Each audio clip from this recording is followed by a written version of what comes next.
বেমান কাফের হুকুমত আছে ইনার মুকাবিল হয় ইনার বিরুদ্ধে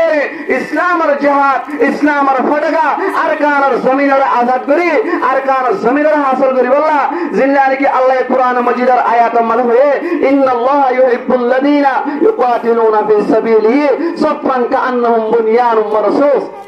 এই জিহাদিয়ান ইসলামের গিরা ইসলামের কাবা ইসলামের জুন্না কিয়ামত পর্যন্ত জিহাদিয়ান নামে দিব মুজাহিদিন ইসলামের জামাতিন হন্দিলা জানানে আল্লাহ কুরআন মাজিদের মধ্যে মিসাল দে জিল্লানি কি শিশা হরে দেওয়াল হরে হনিকে লারিত না হরে তোর কিয়ামত পর্যন্ত হনিকে এই বেমান কাফের হলে ওর মুকাবিল করি বলা ইসলামের ধ্বংস করি বলা কাফের বানাবে বলা মুসলমানের মুরতাদ বানাবে বলা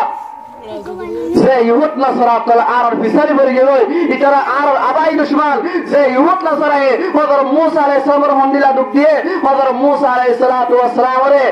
यहाँ तक कौमे फिर उनरे सलात कौमे फिर उनरे जादूगरी मुकाबला करी আবার ও মিসর মধ্যে আবার ওয়াফেস আল্লাহ তাআলা ক্ষমতা হুকুমত হযরত মুসা আলাইহিস সালামের হাতে মাগারি গেল নাকি নদে ইনশাআল্লাহুল আজিজ আল্লাহ তাআলা আরাবে গুরে নিজের ওয়াতর মধ্যে আবার ওয়াফেস যাইবারি রে নিজের হক করলে রে যাব আল্লাহ তৌফিক দাস গুরে ওয়াহির দাওয়ানা আলহামদুলিল্লাহ